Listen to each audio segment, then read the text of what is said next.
sure you're ready for this? I'll do my best. Your best?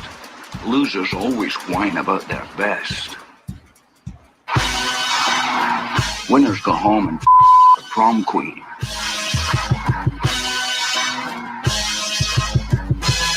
Welcome to the best soccer show. The best soccer show in the whole world. Here we go. It's the best soccer show live. Post-game, MLS is back. Jason Davis, the man himself, Jared Dubois, Jay Rodius, fiddling with the microphone. Always fiddling with the microphone. You can call me. You can call me. Tell you, don't fiddle with your microphone. Your mom told you. She just told me I go blind, but that didn't work. Well, that's okay. You're saying that you did fiddle and you're not blind. That's what you're telling me. I can see you loud and clear in Technicolor right now. Jay Rodius. I mean, you could call me Rody Damas or something like that, because guess who picked the scoreline exactly? Okay, I don't know if I like Rody Damas, but Nostradamus would be proud of Jared Dubois picking a correct MLS is back final scoreline. Nostradamus? Oh, that's not we'll bad. work on it. We're workshopping this. Portland Timbers 2, Orlando City 1.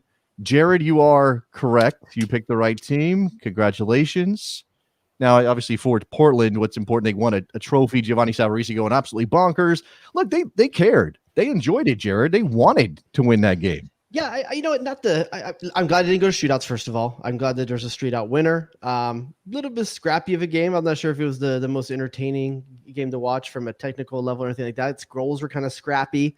Nothing really highly not like some of the goals we've seen on Nani and not a Sebastian Blanco curler from 30 yards or anything like that. Yeah, but one thing in talking to you as we were watching it, one thing you can say about Giovanni Savarese is he believes in his team. You pull off Blanco, you pull off Valeri, you trust in your bench to bring this home when you got the lead. I mean, I don't think anyone was expecting Valeri to go 90 minutes anyway. No, but I was going to say, you picked the right score line. The Portland Timbers win the game. That's important, but I don't think anybody, and I'm sure if you were betting, and MLS is pushing that a lot these days, you could have gotten very good odds on Larry Smeriala and Dario Zuparic scoring the goals in this match. The two center backs getting Portland's goals. Who would have thought you picked them because they're sexy and have attacking talent, and none of those guys scored. Now the first goal is a nice throwback goal. Anyone can appreciate that. It's two guys like shouldering each other off the ball to get a head onto it on a nice serving ball. But the other two are just really scrappy in the box, kind of just heads up plays. And I think maybe all three off set pieces. Were all three of these today on off set pieces? I'm trying to remember. The Pereira goal. No, that was Nani. Nani was isolated on the left and got to the end line. And it played like that's what I'm thinking about. I think it played kind of like it. But yeah, even some of the chances too, like the chance right at the end, I believe it was Smith to put up the ball over the another kind of weird, kind of scrappy ping pong in the box. A lot of that tonight. You didn't see a lot of the open play that we thought we might see from these two, especially on the counter attack. Yeah. In the end, Portland gets a trophy. Really cool for them. And that stat we talked about before with Cascadia dominating a lot of the recent cup activity continues. Yeah. By the way, we do have a couple minutes here. We are in the post game, and the feature of this show, while we're going to talk MLS is back and the Portland Timbers triumph and all of that, is Earnie Stewart, U.S. Soccer sporting director, on this program in just a couple of minutes. And we're going to talk to Earnie about everything going on with the men's and women's national team this lost year with the pandemic, what's coming for the men's national team, especially with all the attention to try to get back to the World Cup in 2022. We do have a couple minutes here if you want to get in. This is a live show. It is 717-237-2378. It's on the screen if you're watching on YouTube right now live, which is probably where you're watching. So it's right there. Dial it on your phone and give us your thoughts on MLS is back and what happened. And Jared, look, the final was what it was. And as you said, scrappy. Maybe you expect that at the end of 5 weeks in the Orlando heat and the drain on these guys living away from home and being locked down in this resort and all this stuff. I mean, how much giant Jenga can you really play? I think that's a very good question for these guys. You maybe would expect the best played game. The question is, what do you make of the tournament as a whole? And obviously you can't separate it from the pandemic context. You kind of have to think about, well, MLS did what they needed to do. I think MLS executed. I think that's the best thing you can say about this. A ton of, I think, discomfort with a lot of people, including you and myself, both leading into this tournament. Very nervous about what was going on there, especially with the early headlines about Nashville and Dallas. Mm-hmm. But I think in the end, I think that Sorry, my mute came off my TV. I think in the end, you can't see this as anything other than success for what it needed to be. It needed to be a sales pitch for sponsors. It needed to be content for ESPN and Fox. Yeah. And it needed to be a way to get your players showcased, both for the transfer window coming up for people that clubs are potentially going to make moves. And I think we're going to see a lot of that coming out of this tournament because you do. I think we do. I think we will. Okay. We're already seeing a lot of movement coming in. Well, you're seeing some. Yeah, I mean, obviously the transfer window is completely thrown out of whack, and now MLS teams are loading up for what is supposed to be the restart of the regular season. FC Dallas and Nashville play tomorrow night, and then they'll play again on the weekend, and then everybody else gets started on August 20th. So yeah, they're loading up, and I've seen a couple moves. Samuel Tete, the on loan player from Austria, coming to the Red Bulls. Inter Miami, maybe signing Matuidi. It's not done yet, but probably going to happen. You're right. But going out, I have a question about that. I really don't know. Look, Brendan Aronson got a lot of love during this tournament, and people are talking about him. But does that actually equate to a concrete offer that Philly's going to listen to? It depends on what Philly wants in the next calendar year or so. I mean, if you want to be challenging for MLS Cup, assuming there is one, I guess there's going to be, assuming there is one, you keep him and you keep McKenzie. That was your best option to get a piece of hardware this year. But hasn't that always been the attitude that stopped MLS teams? And look, MLS expanded the playoff field. It's 18 teams making the playoffs this season after whatever they do with phase 1 and phase 2 and phase 3. So every single team that has a young talent who might be targeted by foreign clubs can say, oh, but we have a chance at MLS Cup. And then nobody sells. And we're back where we were with Major League Soccer being a selling league that isn't actually selling. I think if I'm them, I'm selling. I'm selling for a couple different reasons. One, it's influx of cash into your team right now in a year where you're going to definitely take a hit at the gates. A lot of other things are going to be hurting your team financially. I think you sell. And the other reason you sell is you actually don't know if there's going to be an MLS Cup. You really don't know if there's going to be an MLS Cup. Take the money that's in your hand. Right now, I think you take that money that you can put in your pocket and you move on. So my question for you, though, is coming out. We talked about Brendan Aronson. Well, hold on. You say that. By the way, you say that we don't know. But MLS is planning for it. They put out a schedule. Sure. Don Garber was talking about it at halftime tonight in Orlando about the league's plans to get back on the field. And I had tickets to a Weezer concert. That didn't happen. There was plans for it. Okay. I mean, yeah, okay. Way to date yourself, but sure. I think MLS can want to do this and they can schedule it, and you're right, things might happen, but every team is going to act like it's happening. No team is going to go, well, maybe not. Let's sell all our best players. Behind the scenes, you're dumb if you're not talking about this as a team. I mean, you've got to be planning for a bunch of different outcomes. Why wouldn't you? I mean, you're not going to have a fire sale either. It's not going to. The revenue is in the red. You need to bring cash in. Yeah, but I mean, it's a single entity league. How does that actually work? You know, I don't know. Well, then you get into the argument. Okay, well, you can't put that. Ask me how fusion works. I don't know. You mean you don't have your doctorate in your PhD in fusion? I know there's cold. I know that's one of the kinds. Or hello, cold fusion. Isn't there's that kind you put bananas in a DeLorean? Yeah, that's the flux capacitor works, right? Is with cold fusion, Mr. Fusion, Fusion, yeah, like Mr. Coffee, right? Like Mr. Coffee, yeah. Okay, so now who's dating themselves? All of us. We love Back to the Future. I think that obviously there's going to be some impetus to sell players coming out of all this, and Major League Soccer has set itself up to be a league that sells players, but just hasn't done it yet. And I'm waiting for that. By the way, Thomas in the chat has got my back. Weezer is still relevant. They made that Africa cover just a few months ago, and that thing was huge. I didn't hear about that at all. I don't know. We had this talk beforehand. If it has a guitar, you're not into it. I love the Blue album. I didn't listen to Pinkerton. I don't think I cared anymore, and I only cared when Rivers Cuomo wrote the song about U.S. soccer, which was like 10 years ago at this point. Like, I just don't know anything. I don't know anything anymore. Okay, well, my question for you that I was going to say is, coming out of MLS is back. What's your top 3 Americans that you can see moving based off the performance of this tournament? Based on this tournament. Based on this tournament. Brendan Aronson. So here's what I'm torn. I don't know if Philly is going to sell both Aronson and McKenzie. And McKenzie's got a lower price point than Aronson, I think, based on potential and not necessarily age, because McKenzie's still very young. But I definitely think they have different price points. I don't know if they'd sell both of them, but I think they both kind of have to be on the list. Diego Rossi has been primed to be sold for how long now, Jared? It feels like 5 years, even though he's only been in the league. I said Americans though, but okay. Oh, you said American specifically. Yeah. But outside of Aronson and McKenzie, I got 2 names that I would put out there. Okay. One is Jeremy Bobasé. I think he's hold on. I don't think he's going anywhere.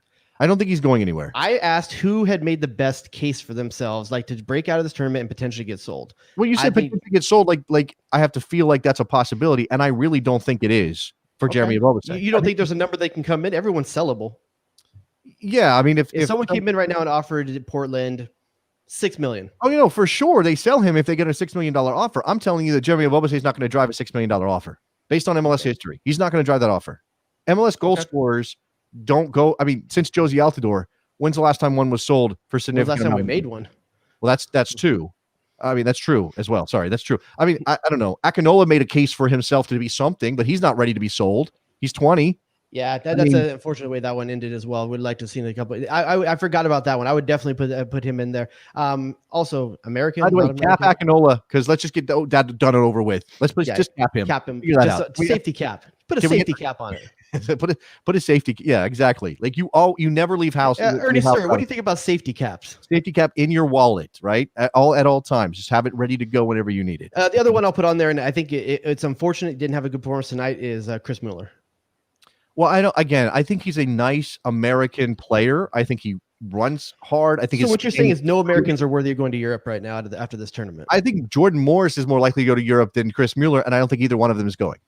Yeah, but that wasn't based off this tournament. I don't think Morris had a tournament. Well, he started off well and then faded. He started off really, really well, actually. I think it was Vancouver. He absolutely torched, looked like an MVP candidate in the making, which I picked him for MVP before the world went crazy. I know that make me sound like I'm nuts, but I thought Jordan Morris was primed for something big this year. Yeah, we got one person in the chat saying Busio, Akinola is also in there. Someone having some fun with Wando. Wando. I don't think Wando's going anywhere right now. I would love to see Wando just like somebody come in with like $100K and say, "Isn't it a huge miss for American soccer that Wando never got tryouts overseas to see what he could do overseas?" Do you think the word ever came that he like? Do you think he ever got? Like, I know Dwayne De Rosario came up like he went to trials and it never happened for him in Scotland. I think. Scotland Celtic. Do you think anybody ever picked up the phone and said, can we get Chris Wondolowski over here for a trial? Do you think it ever happened? Not like that, but maybe in a different voice. In England? You don't think so? Where would it be? I think maybe Denmark. Chris Wondolowski, you have him for trial. How's your Danish? I don't know what I am anymore. I like gold. That's the only thing like I know this gold number. Wait, it's weird. He says it's weird, right? Okay, we're going in dangerous places with our next guest. It's funny that's the greatest American goal scorer that I can think of that never got a chance to do anything overseas. And maybe does that mean that his game wasn't respected? Is Chris Wondolowski's game an unrespectable game? I do think it's probably hard for that to translate to the idea of going overseas. That's rough, though. He's a lunch pail and hard hat forward. You know, well, he's nothing more than an out and out poacher, right? He's a consummate poacher, and poachers always have utility. But I think the idea is, we can find a poacher. Like we can find that guy. He doesn't run fast. He's not tall. He doesn't. He's not. There's nothing spectacularly athletic about him. We can find that guy. He's rocking a boy cut. Yeah, I mean, did you see what he was wearing? I love Chris Wondolowski. I do. He was wearing a blousey jersey that was like 3 sizes too big. He was talking about it like, I can't do it. It's my lucky jersey. He's wearing shorts that look like, I don't know, they go down to his ankles. Like it was a wild. That's a hard take from the chat right there. Wando is Vardy without the racism and house arrest. Oh, well, okay. I was actually going to say there was a time when you could argue that Chris Wondolowski was an American, maybe poor man's version of Javier Hernandez. Like you could argue that a little bit. Like their games are similar in the fact they make 3-yard runs and score goals, right? Yeah, I mean, there's something to be said. I mean, Taylor Twellman was a poacher. He was getting shots with the national team. He went to Germany. I don't know, man. At the end of the day, a striker's job is to score goals, and Wanda scored a lot of them. But Twellman stuck his head everywhere, right? That was never Chris Wondolowski, like a fearless player, Taylor Twellman. And look, he was getting linked to Preston North End. It's not like he was going to Bayern Munich. So I don't know. I mean, I know he started in Germany too. Had a chance at Germany. Where was Twellman in Germany? 1860, I want to say. 1860. Yeah, I want to say that. I'm not positive on it, but if my old man U.S. soccer brain is working, I think it may have been 1860 that he was at. So maybe no Americans move outside the Union Boys. Those ones seem to have the most fire around them right now. That's a sitcom I'm watching, by the way. What kind of car? Union Boys? The Union Boys. What are they driving? It's like the opposite of the Dukes of Hazzard. I told you my idea, right? To call the back four of the Union the picket line. Oh, that's not bad. I kind of like that. Why aren't they picking this up? Come on, blue collar Why Philly. is no one to pay? It's these days we got some people from Philly that are paying attention to us. Come on, I got zingers for days. Let's go. Let's do this. Let's Put me in talk charge of about marketing. But I mean, again, union are the ones. The union players are the ones that stand out. And you mentioned a couple of American players, but again, I think they're nice American players who haven't quite gotten there yet. And it's about that combination of pure talent, potential, and what they've shown so far.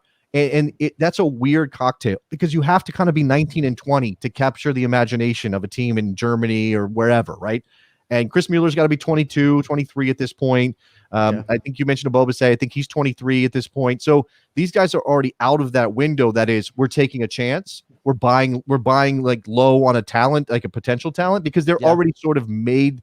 They're sort of rounded out into senior level players. There's not 3 years to develop them anymore. So you don't think those are going to overseas? Those are going to be MLS lifers, you think? I don't know that they're going to be necessarily lifers. I mean, I anything is possible, and the world is If changing. either one of us putting up 15 goals in a season, they're going to see overseas.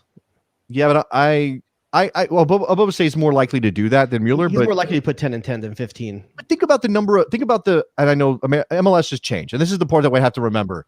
MLS has changed dramatically, even in the last 5 years, because I'm thinking how many 15 goal scorers in Major League Soccer never went anywhere and just stayed in MLS and were MLS lifers. And there's probably a long list of them. I mean, you mentioned Twellman. Okay, there's maybe some extenuating circumstances there. Jason Kreis, Ante Razov. I know these are old guys, though. That's the problem. Oh, you're talking my wheelhouse right there, man. I love all of those guys. Ante Razov, Redlands, I think. Yeah, Inland Empire. You got to rep the Inland Empire. Should I need to give you a ding for that? Okay. Yeah, we got like maybe 2 minutes till respecting Earnie Stewart to be in. So everybody take a shot of tequila and squirt to celebrate what Jared just said about the Inland Empire. That's what you need to do. With a couple minutes, I just real quick want to talk about what do you think about the Higuain rumors to LA Galaxy? Were they getting a DP spot if this happens? I had not heard about that. I mean, obviously, there's a lot of things happening. I thought I had my finger on the pulse of the rumor mill, but apparently I missed that one. What's his situation right now? Is he out of contract soon, or are you going to pay a fee? I don't know if he's out of contract or not, but I didn't. He's been heavily linked today with the LA Galaxy coming to be a second striker for Chicharito. But the problem is they already have they have Jonathan Dos Santos, Pavone, and you have Chicharito. Well, the only Pavone could conceivably be a TAM player because I think it's probably the loan fee or whatever that's there's the question too. Do you let him go back to Boca Juniors? Do you let Pavone go back off his loan back to Boca Juniors to get Higuain? Well, I think I need to know what the terms of the loan are because I think there was a buy option and it was like incredible. It was like $20 million, right? Yeah, I think it was pretty big. Galaxy. So obviously, if you get to that point and you have to kick in that buy option and it's 20 mil, you're not laying that down if you're the Galaxy. Based on what you got going on right now and the other holes you have across that lineup, you're not doing that. Doesn't make any sense. So you let him go back to Boca and then you sign. I guess you sign Gonzalo, but that's such a Galaxy move, man. How old is Gonzalo Higuain at this point? Oh, I don't know. I mean, he's the younger between the two brothers, right? So he's got to be younger than Federico. Yeah, but he's still 30, isn't he? Oh, at least. Okay. At least, dude. Let me look it up. He's 32. He'll be 33 in December. That's MLS level. It is, but it's such Nani's 33. He's looking spry out there. But Nani, okay, you're right. Nani's not necessarily surrounded by better talent, but he does have a coach who knows what he's doing with that lineup. And I think that's interesting. I heard a rumor before we get to our guest.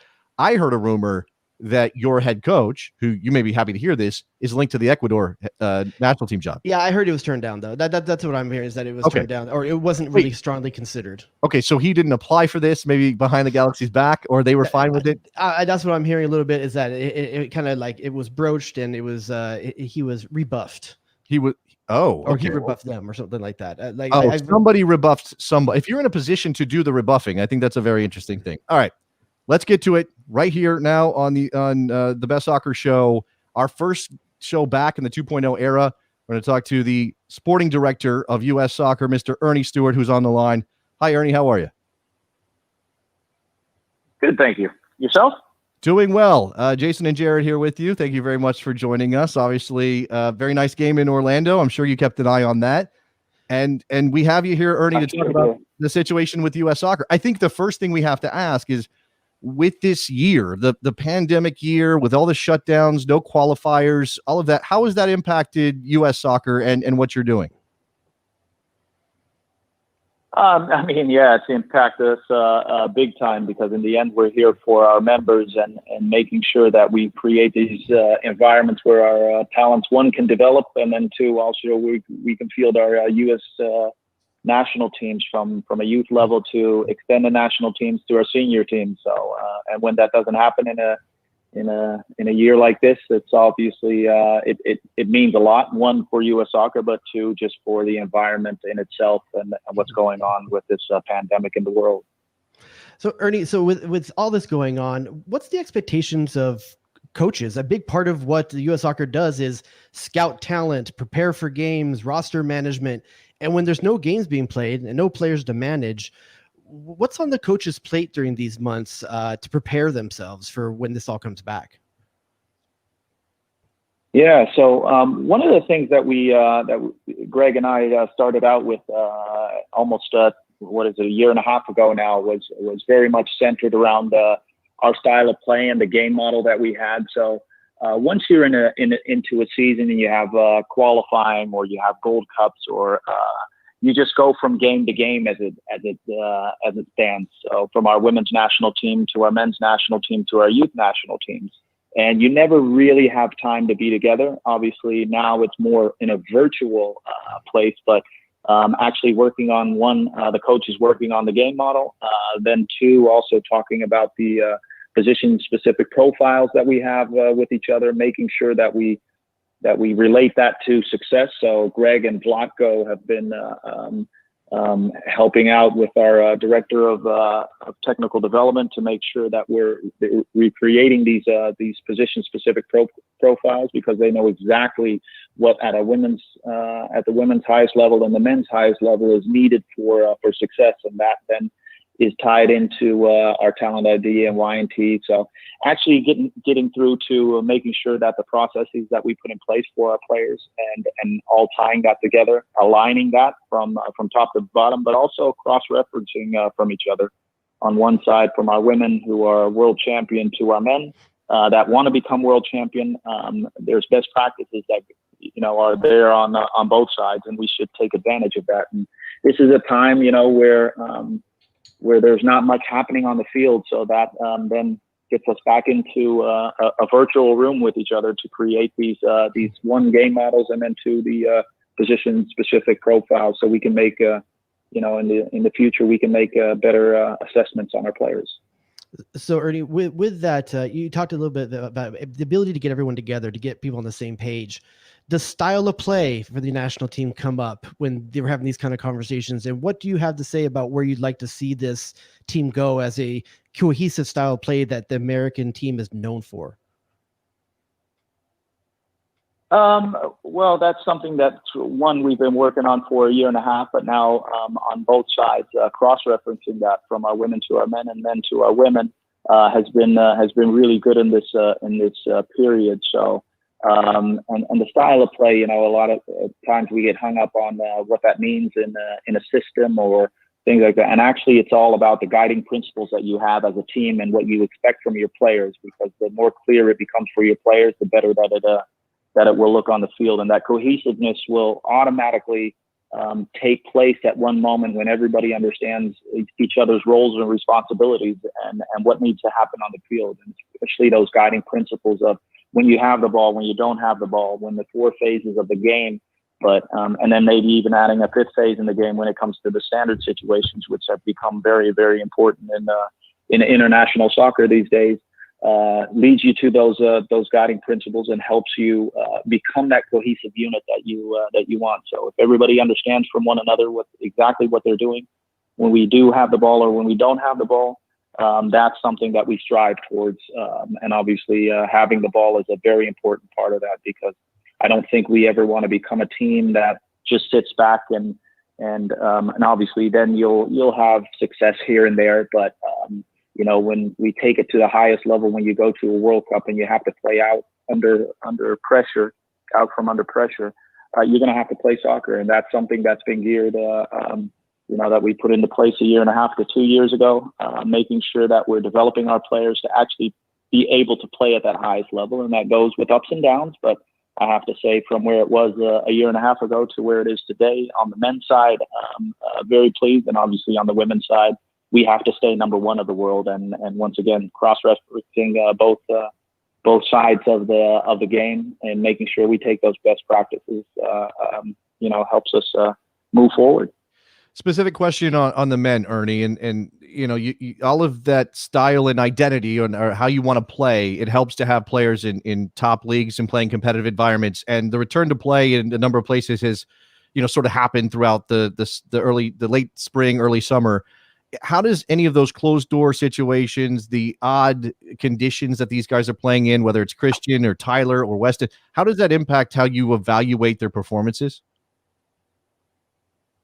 Yeah, also that, a lot of times, and it's difficult at the same time. And really, the situation didn't change that much in the sense that you can't fly everywhere and see all these players play at all times. So a lot of it happens via TV and the communication that then our coaches have with the players after the weekend to talk about what was going on in their in their game and how they viewed it themselves.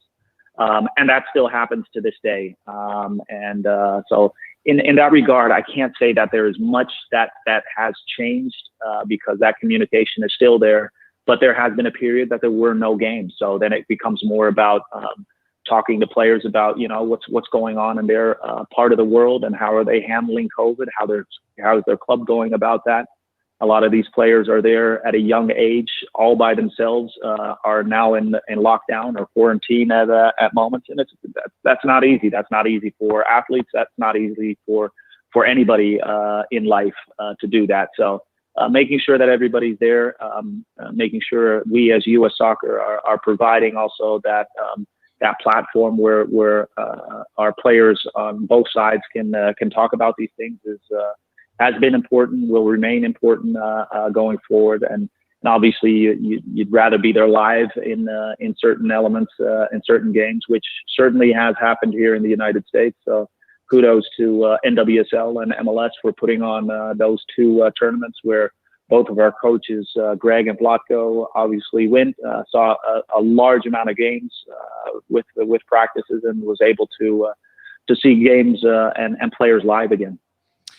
Ernie, you said the magic word for American soccer fans and that's development. And I know you were in Philadelphia when the YSC Academy got launched, and Richie Graham, sort of the godfather of that idea, it put a lot of effort into development. And I think one thing American soccer fans wonder is, in a national team setting, what kind of impact can you have on these players? How much of it is with the clubs, and are we improving, with development sort of across the board? Let's first start with Richie, and he is the godfather of development in the United States, and the Philadelphia Union of what they've been doing over the years is really and truly incredible. Having a vision of what that needs to be is one. Then two, that then related to where we are as a nation, I think we still have a lot of steps to make. Development is going to be very important. You can only impact so much from a youth national team standpoint. You only have certain touch moments throughout the year. So that is something that is with the clubs. And what's important is making sure that that we create these high performance environments with really good coaching. That's where we need to be, with a guiding principle that for me says everything about what we should be doing in our country. And I don't believe that we're there yet. And that is actually the guiding principle of being able to have the best play with the best against the best. And that from a training perspective, but that also from a game perspective. So that's something that we all have to work on. And yes, the development lies with these clubs, and we need to make sure that this, the certain impact that you can have as U.S. soccer is, once again, it's very limited, especially now with the disbandment of the DA over that has played a certain role within soccer in our U.S. soccer landscape, and that has now changed. So we have to find another way to do that. Standard certifications is something that I'm very high on, because those create the environments where these players need to be in, and making sure that there is a development pathway. One thing that we have in the United States, which is which is part of our core and who we are, and is a fantastic thing, is that winning is very important. However, the talent can never suffer from that. So when we play games on Saturday, and we went through that with the Philadelphia Union as well, when you play games on Saturday, it's not necessarily about that game on Saturday, winning that game. It's about that individual talent getting into Philadelphia Union 1 as quick as possible. And that also works in our Y&T programming the exact same way. The goal for our Y&T coaches is winning is important, but at the same time, or maybe even more important, I would say, is that they get our players, the talented players, to Greg Berhalter and Vlatko Andonovski as quick as possible, because that's the goal that we have with each other. And that's a concept that's sometimes really difficult at times, but that's something that we have to, where we have to get to. And once again, if we can create an environment where I'm very high on creating a single pyramid on the boys' side and on the girls' side, where you do have that possibility of playing the best with the best against the best, we're going to be in a really good place from years from now. But that also is going to take time. It's not something that will happen overnight. We have to keep looking at what our competition. It's not so much that our competition lies on the other side of the street, but actually our competition lies over the ocean, and they do have best practices of how they've developed the talent. They've been doing it for decades, and we need to compare ourselves with that and use our American ingredients to make it even better going forward. So we have to play catch up on the men's side, on the boys' side, and on the girls' side, we have to remain better than everybody else, and that is a challenge that we have ahead of us, but an exciting challenge. And I'm happy to see that over the years, what has happened with soccer in the United States, with MLS, with NWSL, with academies that we have, and now creating this development pathway is going to be the next step, and a very, very important step if we really truly want to become world champion on the men's side and stay world champion on our women's side. We are going to have to take those steps. Otherwise, it's going to be a really difficult task. So Ernie, if we talk about World Cup qualifying now, so we've got the format ahead of us. It's going to be a good amount of time till the U.S. is playing a meaningful game at the World Cup qualifying level. As you look at it, would you like to see the first meaningful games coming sooner than where they are right now? We're already 7 months since the last time this team's getting together. Or do you think this is a good amount of time to have out there to plan for what you guys want to do next, since there's already been such a large break? Is it better to get teams in here and do some friendlies, or would you like the first meaningful game to be closer than it is now? Yeah, always.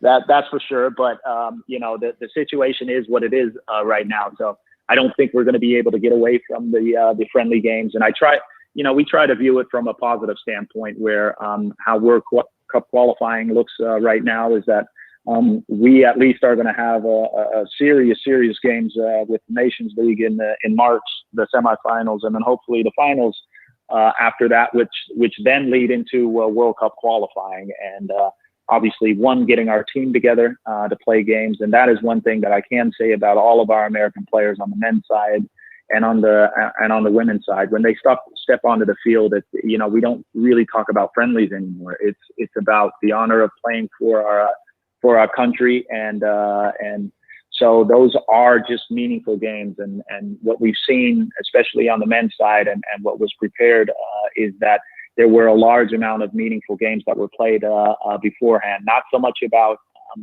World Cup qualifying, because that's a whole different ball game in itself, which a lot of players will go through for the first time. But having the Gold Cup in our back pocket a while ago, but also the experience of the Nations League, which I thought was a very positive experience for our young players, because it was about something. And now going into that semifinal and then hopefully the final right after that is going to help propel us to the World Cup qualifying. It can't come soon enough, but at the same time, this is unfortunately the situation that we have in front of us, and we have to try to make the best of it in a very difficult world right now.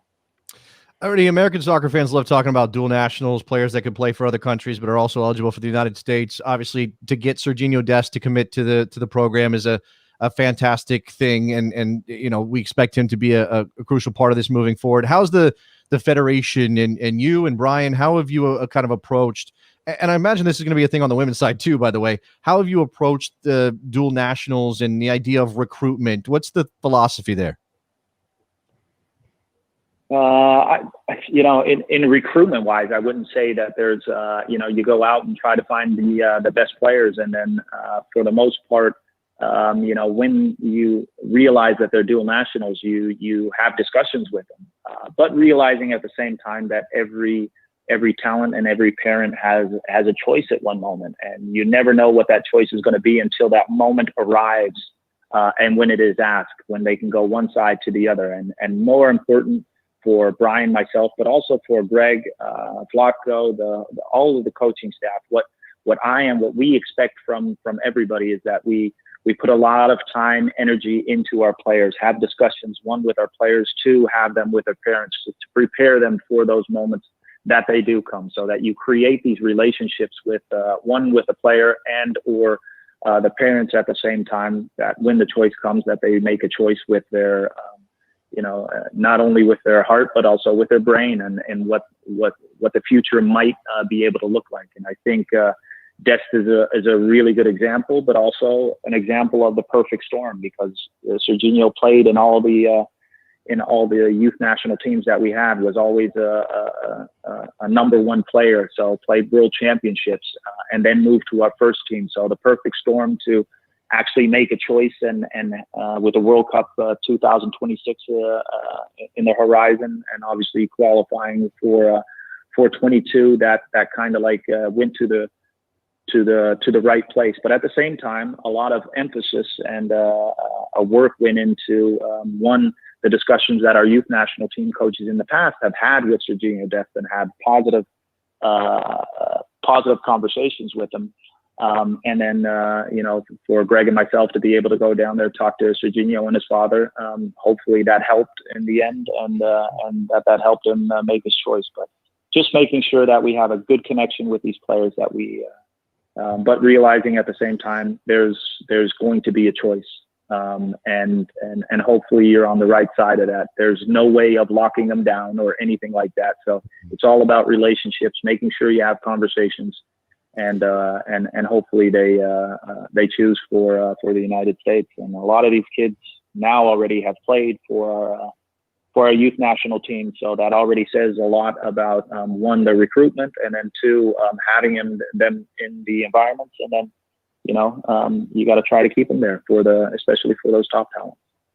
So, Ernie, for me, as a kid growing up playing soccer in the United States, graduating in 1995, when you're playing for the national team, I'm a firm believer that at some point, as a player, a youth player, you reach an age where it just clicks, where you see the field differently. You see the play before it happens. You start understanding the flow.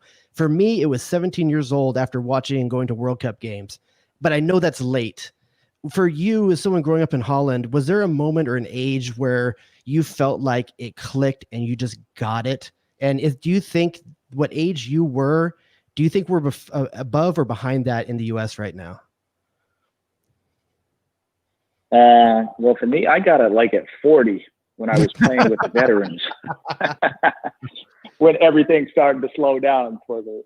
No, I mean, it's a really good question, but yeah, there were moments throughout my career that I thought I had it and that I had things under control. And, we talk a lot about in high performance sport, we talk about being in the zone. And that is the moment that you then feel like, oh, you have that control. You see everything coming. And the weird thing is you can also just lose it.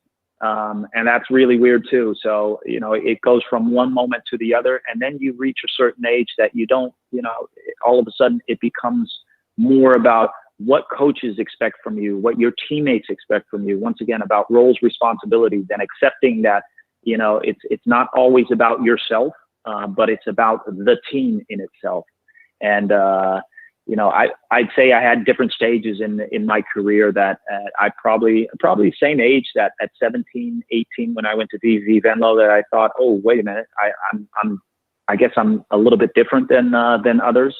And when I signed my first contract and made my first transfer, you start to realize what that all means.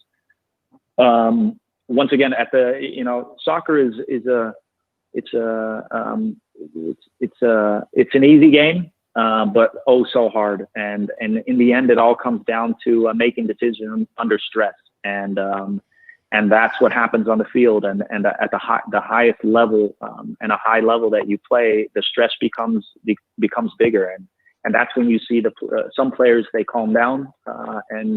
I'll take Claudio Reyna as an example. For me, one of the best players in the United States that ever grew up. But when you gave him the ball, everything seemed to calm down around him. He just had that about him because he had control over the situation. And yes, I had that I'd want to say around the same age that I felt these same sorts of things. But you're always looking to make that better. And then, to talk about our development, no, I think we still have a ways to go in that. We are gifted with a lot of athleticism. But I also see that as something where, when people talk in other countries about the United States, they always talk about how good of athletes that we have. And that's kind of like, I almost want to say sometimes a slap in the face, because that's not what I want to hear. I want to hear that we have good soccer players that are also very good athletes. And that is something that we really have to concentrate on. And it makes sense that we have good athletes, because all of our kids grow up playing 4 or 5 sports, sometimes to a certain age. So, when you're developing your body in a certain way, but at one moment it needs to start centering a little bit. Not saying that you should only play one sport, certainly not, but it needs to start going towards one sport, and that goes down then back to the 10,000 hour rule. And I think there's more that we can do in that, in making sure that our kids are influenced more and more with soccer, and then we will develop more of those players that you are talking about at an earlier age that can compete across the pond with those players as well. So once again, not to make it sound negative, because that's also not it. I think we've come a really long way, but there's an extra place that we need to get to, and that's U.S. soccer now, and needs to take a step in that to make sure that we get to that place. We got the 2-time world champions on the women's side, the national team on the men's side, lots of young talent: Tyler Adams, Weston McKennie, Christian Pulisic, and that's just to name a few. I'm excited for the future, Ernie, and we should tell you that we're back as the best soccer show, and the U.S. men never missed a World Cup while the best soccer show was on the air. So I think everybody can feel comforted by that. But we appreciate you coming by. Thank you for the chat, man. Thanks a lot. No problem. Anytime. All right. Thank you. Ernie Stewart on the program. Jared Dubois, thoughts there as we, again, reason to be excited about the future, reason to be excited about this group. But Ernie is a realist too. It's not like he's saying, yeah, we've made it. Look at all these guys we haven't. I really appreciate that take at the end where you talked about, because we have said this for years. We've said it. You and I have said it for years. Like the athleticism. If our best athletes played soccer, and like, or how are we not better? Like, I get it. I feel the same way as him these days too, but it's like kind of a slap in the face. It's side shade. Yeah. It's side shade. Like, it's what they're really saying is, how can you be so bad with such good athletes? That's what people are really saying when they say. Jared, you know who are good athletes? Racehorses are good athletes. That racehorses can run fast. You're not going to ask a racehorse to do anything that requires his brain, right? You just ask him to run fast. I see where you're going now. Yeah. Okay. It's slap in the face. That's what I'm saying. Like, Secretariat's the best athlete of all time. Oh yeah, I take it more as like, why can't you get your crap together? Because you have such good athletes. How come you can't figure out how to play this sport? And I don't think that's what it is. I think there's a cultural thing to it. I think there is also. I think there is a real glass ceiling overseas that Americans have started to break through over the last 10 years. I think the Dempseys of the world, Pulisic now is doing it. I think that's going to get easier and easier overseas to get people to give Americans a chance. Well, I think the level has, the window has shifted higher and higher, right? It used to be that we got excited about a guy playing in Russia for a mid-table team. Like, oh my God, there's an American international, cap him now.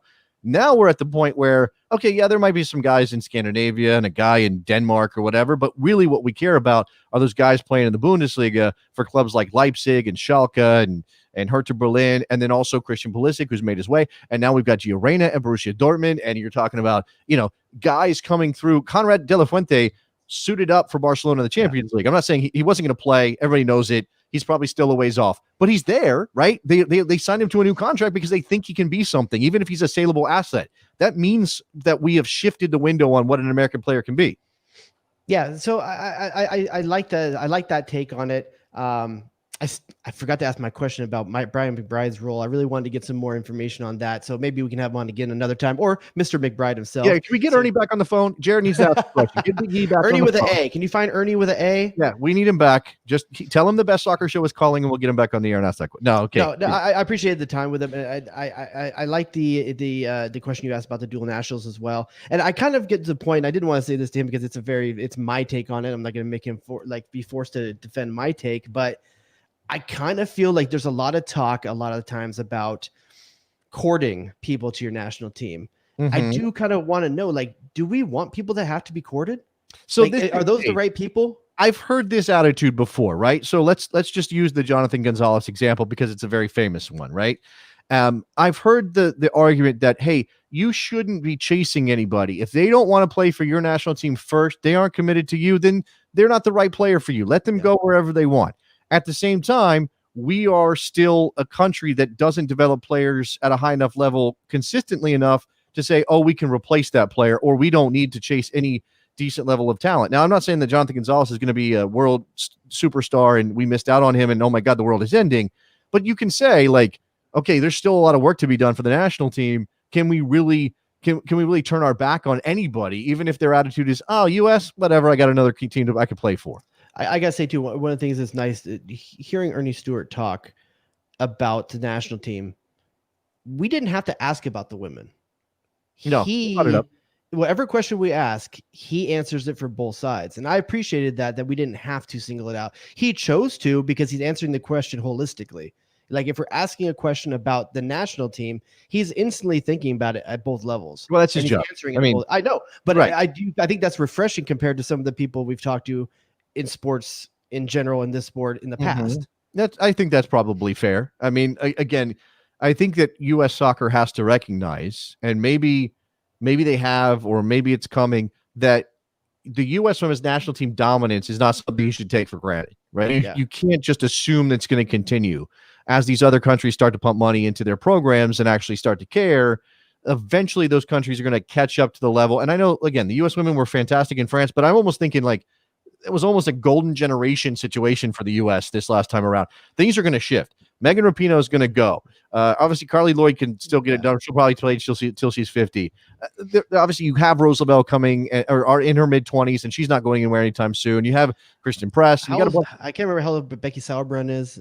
Julie Ertz isn't going to be a spring chicken forever either, and she needs especially to the way she plays. run, and soon soon enough that you need to prepare for it, she won't be able to do that. Well, that's all the more reason I love the this week the signing of Sam Ewis to Man City. I think it's a cool way for her to broaden her horizons. It's a very interesting thing. And look, we had limited time with Earnie, and we did cover a lot of topics. But if we got him back on the phone and I got a chance to ask a question, I would ask him about U.S. women's national team players leaving the NWSL, and obviously Vlatko's attitude about that, what the federation thinks about it, because when they're in the NWSL, the federation is paying their salary. How does that impact, the analysis of what they're doing and how they're playing? And, is NWSL going to fill that with a same level caliber player when they have to pay for it themselves? Well, that's certainly an issue for the NWSL. I just wonder where the line is for U.S. soccer. Okay, do we want to keep these players here because it's good for this league and that helps develop younger American in the past, players? There's been a lot of women players that have played in both leagues on both continents in the same year. They do dual residency at both teams, Right. And that's asking a lot when you add the national team games on top of it as well, and not truly having an off season and what that does to a player. Yeah, I think obviously the difference in schedule for the women has manifested as playing both seasons, whereas the men, it's never been an issue. And obviously part of this is that the backfill on the women needs to be paying them salaries that keep them tied to the club in a way that the men are. If you think that that's a good thing. I mean, we are accustomed to that, right? That the players are more committed to their clubs, or not more committed, but they're played by their clubs, and therefore the balance is tilted in that direction. Whereas for the women, it's not like that at all, right? It's it's not at all like these women can say, well, I can go chase the biggest check, because that doesn't exist the same way that it does in the men, and they can't, angling for there's the biggest check. It's just not the same size check, and more power to him. I'm sure Mewis's signing was check driven. Oh yeah, for sure. Absolutely. And I think there's something to be said. And when Earnie talked about the women's national team, it's how do you stay on top? And at the development level, how do you stay ahead of the competition, because they're coming for you? And look at this. Like, Sam Mewis is one of the bright stars of the U.S. national team's future. And she chose to go overseas. More power to her. But there's something about that allure that we don't have in the States, and we're going to see this more and more. And we've seen it in the past too. And plenty of players have gone overseas in the past as well. Look, I think we have to recognize, and you can't hit fast forward on this, right? This isn't a VHS. You can't say, oh, let's get to that place where America is the draw, whether it's the men's game or the women's game on the club side. It's not going to happen. Like we're talking about Brendan Aronson. The pinnacle for Brendan Aronson is going to Europe, and it's better for his career to do it now, right? And maybe get a chance to play in the Champions League, in the Europa League, and play in those top 5 leagues. That's not going to change for a very long time. MLS, and this is why we talk about MLS as a selling league, and how it had to reach that point where they said, okay, fine, we're going to need to be selling players, because we don't have the offer of Champions League, not the European Champions League, right? And this is always going to be a thing, which I think is something to think about as well. MLS isn't going to wake up one day and suddenly be a member of UEFA, Jared. It's never going to happen. So maybe commable. It could be commable. There's been talks, but that's that flight down to Buenos Aires. But to the point I was making in my rant last week when we talked, that's why we latch on to Mexico so hard at the men's side. It's why we latch on to Mexico so hard. It's also why and I mentioned Jonathan Gonzalez, it's why those dual nationals who are Mexican and American are they inflame our passions, Jared. They get us going, right? It's like, why can't if Ayo Akinola goes with Canada instead of the U.S., it doesn't feel the same. No, it'll be a bummer for sure. It'd be a bummer, but it's not like it was, because with Mexican dual nationals, there's the perceived, I'm going to say maybe reality, but there's a perceived reality that we're not doing enough to take advantage of those candidates. With Canada, you don't feel the same way. It's not quite like that, because we're still the bigger fish in those two ponds. We wouldn't be in the American soccer if we didn't have a dual national panic every every couple of months, right? That's just what we do. It's our cycle. Like, I don't even know how to describe it. We got to have a dual national panic. Is there anybody else out there besides Akinola that we're worried about on any level? I'm not saying Akinola is like a fix at striker for the national team, but it would be nice to have him in the program. And he has been a youth national team member. Gio Reyna. He's not going anywhere. That's. I'm just saying, you asked a broad question. I'd give you you mentioned Gio. I should give him. I am a Jedi, like my father before me. Give him some love, and I believe his dad came up in that conversation with Big E right there. Yeah, I mean, obviously, I think Claudio Reyna is heir apparent to something at the national team level as the next cycle of people move. Claudio Reyna seems to have just magic follow him. I think he did really good things at NYCFC. I have a feeling he's going to do great things at Austin. I really do. I just think between him and Josh Wolf, that seems to have a really good combination. I don't know why I feel good about it. As much of a problem as I have with Anthony Precourt and the way he handled himself in Columbus and all that, I will say that if you're an old school fan of the U.S. men's national team, and you don't have a club, Austin might be your joint, because it's Claudio, it's Josh, it's those connections. Well, listen, for men of a certain age, like you and myself. Is that what we are? For men who have gray in their beard. Don't put me on that. That's like for men who are having babies at 41. There's Old something Dad FC. Gear coming, Old Dad FC. It's happening. There's something about seeing Earnie Stewart, Brian McBride in the national team level. There's something about Claudio Reyna and Josh Wolf in Austin. We're can we get Deuce doing something? Like what can we get Deuce doing? By the way, speaking of Old Dad FC, he's younger than me, so he's in his 30s still. Deuce is on number 5? Is that his 5th kid? He just added another one. Deuce is still getting it done. Dude's playing small-sided games with just his family. Deuce will be 60 and he will be playing 5-a-side with those kids. There is no doubt about that. I think it's safe to say that Deuce is still scoring. Oh,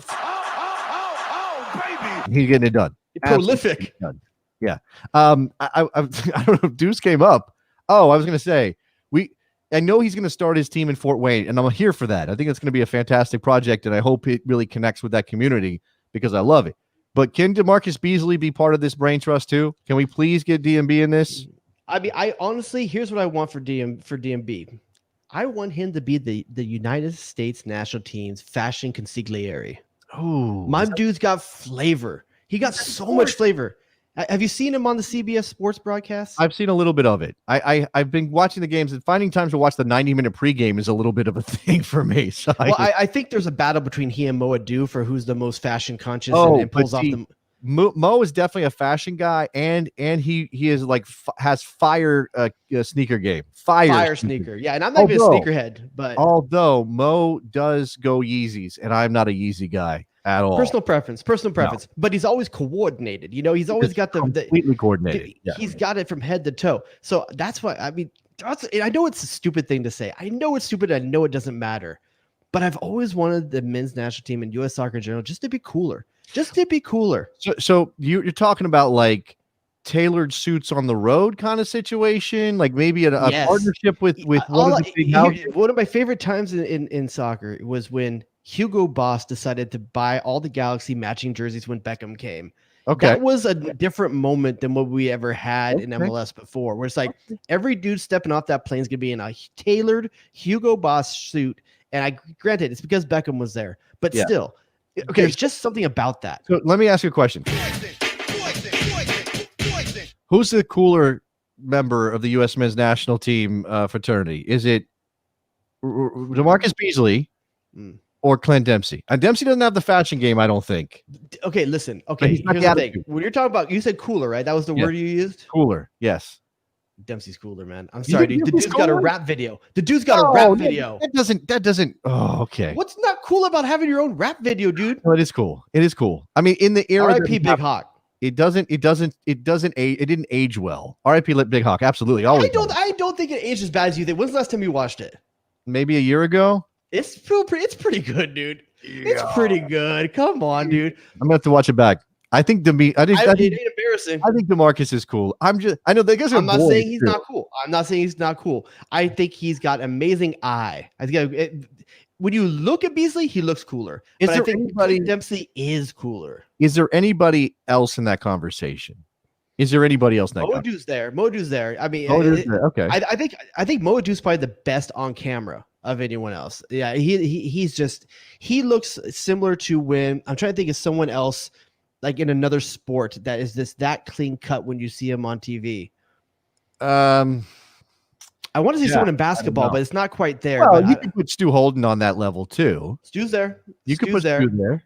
But don't you get the feeling that Stu has a consultant? I feel like Mo picks all his stuff out himself. I think Mo picks out Stu's stuff. I think. Whoa! You may have just created a controversy among the American soccer fans. I don't know. Is this something Alex Jermaine Jones believes that the Mo would do? Everywhere, my friend. Mo Adu picks out Stu Holden. Come on, give me the lefty commie Chrissy Teigen is in the closet wardrobe of Stu Holden.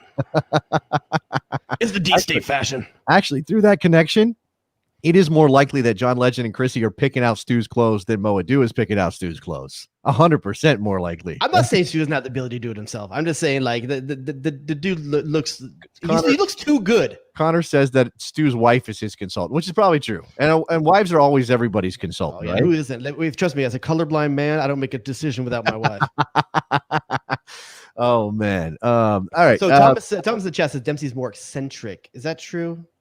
Well, he's a recluse, right? He's the guy who doesn't care about the public eye. He doesn't need to be on television. He doesn't want to do anything. He wants to go fishing and do his thing with his kids. That's all he cares about. Clint Dempsey is the kid who never talks to anybody, and everybody goes, "That's the coolest kid at school."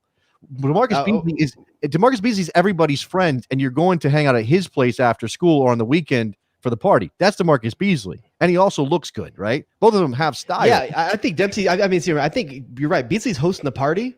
But it ain't a party till Clint Dempsey gets there. Yeah, but Clint Dempsey's not the life of the party. He just sits in the corner. Everybody's like, oh my God. Dude, it's gravity, dude. He's got gravity. Oh, 100% it's gravity. It's like that scene in, and He Can't Hardly Wait where the dude comes through the door and the whole party stops and everyone looks at him. That's what Dempsey has when he comes in the room, That's dude. what it is. But he doesn't even need to acknowledge anybody in the room, right? By the way, John Parker in the chat saying we're doing Heath Pierce dirty. And we don't need to acknowledge that. We don't need to acknowledge that. The Heath is good. Heath is fine. He's going to be okay. All right. We'll give you a couple more minutes if you want to jump in here with a phone call at 717-727-2378. We are bumping up against midnight on the East Coast, but we're going to put in the work for you. It is the first show in the new era of the Best Soccer Show. It's the 2.0 era. Is that played out 2.0, Jared? Should we not use that? I don't care, to be honest with you. Okay. It's fine with me. I know you're like a big Tesla guy. Is there like a second generation Tesla we can compare? Type 3? Model 3? Model 3? Model 2? But we're Model 2. We're not Model 3. Does that make us passe already? I'm fine with it. All I want you to know is that we're back, and you can feel comfortable. You can wrap up in a warm snuggie of U.S. soccer, knowing that we're going to be your consultants on this wild World Cup journey, and we're going to make sure you get there safe and sound. Okay, let's close out with this. I want to get this person on the air. We had a caller. It's Ty Shelter on the line, Jared. Our boy Ty, one of my favorites. Ty, what's up, man? Hey, not a lot. Congrats on the show, gentlemen. I think it's about Model 6 you guys are on, right? Well, technically speaking, but under this current name, it'll be the second. It's the second iteration. Yeah, we're like the comedians that keep getting shots in Hollywood. They give them sitcom after sitcom after sitcom, and none of them. We're more like Larry King. We're on our 8th marriage, but we're getting older, but our wives aren't. I like that better. What else we got? So, gentlemen.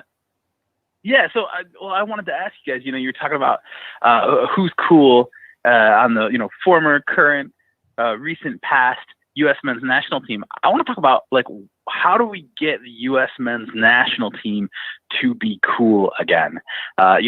Missing a World Cup obviously hurts, but I think even before then, just all the stuff around Klinsmann and ups and downs. There was never a clear direction on the pitch, off the pitch, never a clear. It felt like even if the team was falling apart, people would be passionate about it. If the team was winning everything, people would be passionate about it.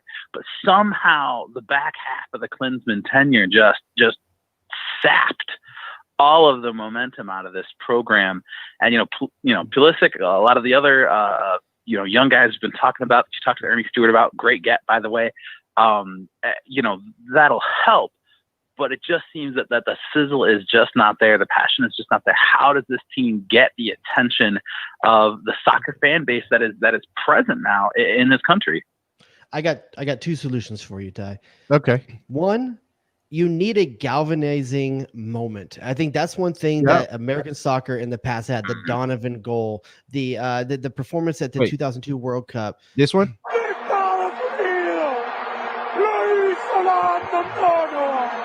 It's John Brooks, those kind of things, those moments that galvanize people around the team and make you feel anything can happen. Well, the second thing you need. Those happen at a World Cup. Yeah, they happen at a World Cup. Yeah. The second thing you need, Ty, to make U.S. soccer cool again, a water fountain. No, don't. It's never cooler. U.S. soccer was never cooler than when there was a water fountain involved. Nobody needs that. Nobody needs that water fountain. Okay, if you want my answer, I'm gonna say you're right about the galvanizing moment, Jared, to pull everybody together. Watching at 5 a.m, the team in Japan and South Korea, obviously 2010 and Landon Donovan's goal. 2014, not just John Brooks, but the kind of the way that tournament played out. They made it out of a group that had Germany and Portugal in it. Was kind of a big deal. But also I think you need players that people can be proud of, and obviously failing to qualify for World Cup is a big dent against that. But I just don't think there was anybody who stood out as, and Pulisic was almost there, but he's only one guy. So now, as we come out of the pandemic, and it has to happen with everything going back to normal, you can be proud of Christian Pulisic and what he's doing at Chelsea if he's healthy. Absolutely. You can be proud of Tyler Adams and what he's doing at Leipzig, and maybe he's in line for a bigger move. You could be tired. Gio Reyna is going to be an absolute megastar in America if he gets a lot of time and becomes a fixture at Borussia Dortmund, and they're in the Champions League. And he's the kind of player that gets bought for $60 million in a couple of years. So I think it's happening because people want to root for a winner. They want to root for a team that looks like it's going to do something. So that's coming. Two things on that. One from the chat, Stefan says we get cool by letting Ray Hudson commentate on our team. I'm just saying it. There's nothing cool than Ray Hudson commentating on your team. Secondly, what's the last soccer commercial you can remember? Do you remember the soccer commercials we had, the Joga Benito era? The Nike used to do gems, dude. Like there was a whole subsection of cool media around soccer in Nike's commercials in the past. And I think they've gotten so watered down. A player running through 50 different scenarios and fields and I've seen that commercial a million times. Okay. But the Brazil juggling team through the airport? That's great. I saw Kelly O'Hara join a pickup game, school some guys, and drink some milk. Does that not count? I saw that. Was it cool? I mean, she's cool. Kelly O'Hara's hella cool. She's hella cool, yeah. But I'm just saying, like, I don't By the way, you know what? That's a good point from Mike in Philly. And I think that's where we're going to cut that off. Nobody watches commercials. You're watching Dark on Netflix. We're going to watch commercials. There's going to be water breaks in every dang match from now until the end of time. You're going to see commercials. All right. Ty, last word. Anything else, man? Yeah, no, I'm just saying, I coach youth soccer. You got to get stuff that kids are talking about the next day at practice. Like, yo, did you see that clip? Did you see that on Insta? Did you see that? Did you see what he did last night? Did you see that move she made? Like, I feel like that's got to be the push. Our young players' Insta game has to be about it because that's. Well, okay, so this is a thing. And it can't be Christian Pulisic tripping over a ball. Well, thanks for the call, Todd. Look, by the way, I don't think there's anything wrong. I should have asked Ernie Stewart, did your heart skip a beat when you watched that? I don't think there's anything necessarily wrong with that. However, I think, what Ty's pointing out is that the quick clips and the little videos and everything else, TikTok and everything else, those are now proliferating to the point of it's not just. So it used to be we didn't see the rest of the world that much. And if you did, it was in a Nike commercial. You would see Ronaldo or whatever. Now you can see everybody anytime, anywhere. And obviously the biggest names play in Europe. And if they're on social media and you're watching Ronaldo do something incredible or Messi do something incredible or even Erling Haaland do something incredible, that shrinks the world, but it also means American kids' attention is less on American players and more on the entire soccer. I am worried, and I think there's going to be a vacuum in the next 10 years. If you go 10 to 20 years in the past, Brazil was the coolest thing in the effing world for soccer. The way they dressed, the way they played, the way they were commercialized. And then you had Ronaldo and Messi come in and pick up the torch. Yeah. Who's picking up the torch next? I don't see it. Maybe it's an American. Soccer? Maybe Americans could. Well, I mean, I don't think Pulisic has the personality, although you could Americans, it's not to be that American, but there's these waves, and I don't see where the next wave of commercialization is after Messi and Ronaldo. Look, they're talking about Southampton or Hertha Berlin or whatever, but if Weston McKennie ends up at a top 4 team in a Big 5 league, he's got the personality. He's got to be really good, obviously, but he's got the personality. He's got the look. He could be Weston McKennie. Absolutely could be Weston McKennie. Whatever you think about his game, the guy's got big. I'll say this. If it's going to be Weston McKennie, he has to be free to be off a leash. And so many players are publicist bound. Well, you need to watch. No, you need to watch Weston McKennie's social media. That dude is not leashing it anywhere. He needs to stay that way, though. Okay. As you get bigger, that leash gets tighter. All right, Kylian Mbappe is a name. By the way, if Pogba hadn't gotten railroaded at Manchester United by Jose Mourinho, it might be Paul Pogba. It might be Paul Pogba. That guy is hilarious too. I think we need to close this down. I mean, I love being here. I want to do it up forever, but sleep is also a thing, Jared. So we're gonna wrap midnight. this up. It's technically Wednesday. I first and foremost, very, very first thing as we get ready to wrap this up, I want to thank Nicky Soup and Sausage, for everything he's done to get us going here tonight. Everything's done during our JD and the Rod period, and now that we're back at the best, we could not have done any of this. You guys have no idea the stress. I thought Nick was gonna have a heart attack. You guys don't know, but during the whole show, his knee bounces up and down. I thought he was gonna set new records. We might murder him for Skyline Chili. We might absolutely torture his MLS team. We might take apart his food blogging days, but we are never gonna crap on Nicky Soup and Sausage when it comes to production on this show. Yeah, fantastic job, Nick. Thank you very much. Absolutely. All right. Anything else that you want to share with the folks here? Just happy to be back under the right flag, under the right mantle. Follow us at Bestie Soccer. Follow us on Twitter. Instagram. on Twitter, on Instagram, Best Soccer Show. The Best Soccer Show on Instagram. And we really want those subscriptions and ratings on iTunes. This is the Apple goal. Podcasts. Okay, look, this is the goal right out of the gate. In order to get up the charts so that people know we're back, they can see the Best Soccer Show right there when they go to the soccer list in podcast, in Apple Podcasts, where that's where everybody lives. It's where everything happens. There are other services, but trust me, it's Apple Podcasts. Please go and give us a rating and a review. Just a quick one. Like say thank you to Mr. Soup and Sausage. Okay, that's all you got to do. But give us that 5-star review. The more we get, there's a fun game we did before too. Drop your favorite drop in the rating. I mean, in the review. Yes. You know, hell yes. Give us your favorite drop. What is your favorite drop right now? Which one is it? Tell me. My favorite drop is the sweater vest. I think it's underkey. It's underplayed. We don't do it enough, but I love it every time it comes on. I wouldn't be caught dead in a sweater vest. I could have used that for the fashion discussion, and I didn't. Instead, I went with Mr. John Witherspoon, which is good. A fantastic. Oh, I take it back. 35-45 minutes, my favorite. 30. Don't nobody go in the bathroom for about 35-45 minutes. I think my favorite is the longest one on the board, and or one of the longest ones on the board, and it's one that we only bring up when we talk about your hometown or your home region. But unfortunately, this is Los Angeles. I need more than talent. I need stars. Enjoy the party. I'd love the enjoy the party. It's the best part. I'm telling you, we used that for a year. I didn't know that last part. I always talk over. I didn't know it existed. All right, buddy. Thank you very much for this, Mr. Rodius. Thank you, Mr. Soup and Sausage. Thanks for everybody who's in the chat and listen live. Obviously, thank you to Earnie Stewart for being here as well. And we'll talk to you guys very, very soon. Live show next week. See you then. Bye. Get to the chopper! Get to the chopper! Don't nobody go in the bathroom for about 35-45 minutes. I wouldn't be caught dead in a sweater vest.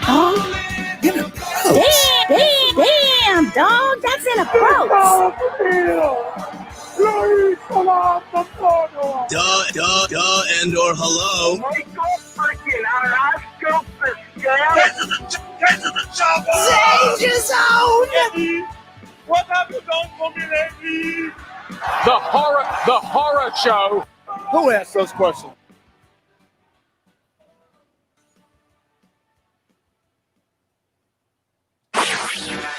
Jay Rodius.